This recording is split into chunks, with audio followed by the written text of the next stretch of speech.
Sarah, you've played all over the world. Do you have a favorite country or venue that you've enjoyed playing in?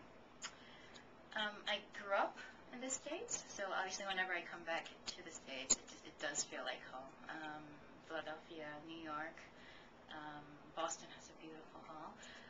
Over in Europe, though, I would probably say Berlin and Vienna. Just, when you go on stage and you play one note, you just sort of like melt because the sound is just so gorgeous. And it's not you. It's the hall, Anybody can go on stage and play a note, and the reverb is amazing, the acoustics are just phenomenal, and it almost like begs you to play. So I think those would probably be my favorite halls.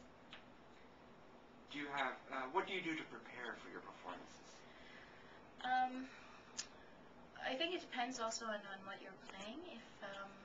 If it's a concerto or a piece that requires a lot of rehearsal, then obviously I do spend a lot of time with the conductor or at rehearsals with the orchestra.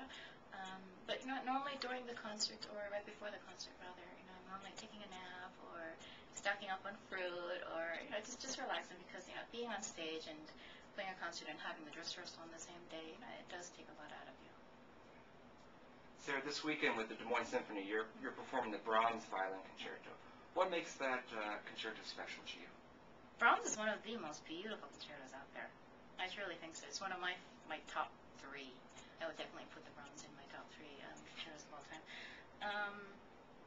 I think it's one of those rare concertos where it's got so much drama and beauty and love, and it's a very powerful piece, but at the same time it's not showy. It's not one of those big firework show-off kind of pieces where you've got all this technical flash going on. It's not like that at all. It's got so much emotional depth, and it's a piece that I actually shied away from playing for a very, very long time. I was very young when I learned it. I was about 8 or 9 when I learned it as a student at Juilliard, but I waited a good 10 years before even attempting to go on stage with it. And it's only been in recent years that I felt that I've somewhat kind of understand it, and I'm learning with every single concert that I have these days, and I'm recording it in May, actually. So that for me is a big personal project. We know that in 2004 you had the honor of carrying the Olympic torch. Oh, yeah. Can you tell us about that experience? I don't know why they asked me to do it, actually. I honestly, I don't know how.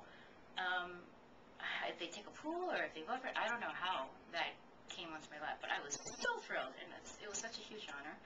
I remember I was in London, and I had to fly that morning, and literally I ran with the torch in New York for about 6 blocks or so, and I don't run 6 blocks. I'm telling you, I'm just I do the treadmill, but I don't run in New York for 6 blocks. I just don't do that. And it was like July or something ridiculously like hot and steamy and humid, and TV cameras, which is just great when you're jogging. But it was so much fun. It was such a huge honor, and I remember my flight from London that day was really late. It was really late, and I was, almost in panic mode, thinking I'm not going to make it on time.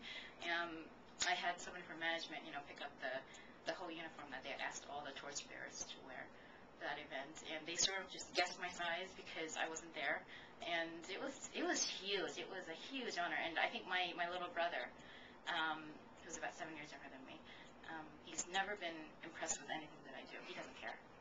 Carnegie Hall, it doesn't matter to him, but that, I think, was something that sort of impressed him, which was cool. You've received many leadership awards over the years. Can you tell us about your involvement in women's leadership and the World Economic Forum? That came about by Newsweek magazine.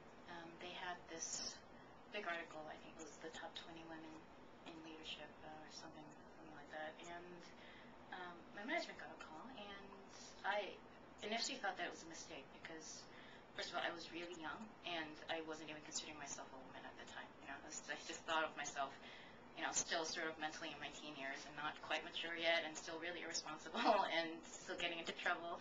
And this came through management, and I was thinking first of all, a huge honor it is, but second of all, how unusual it was that they were selecting a musician, because Newsweek being what it is, usually there are politicians or scientists or, professionals from that field more than musicians. So I remember that being a very big honor for me.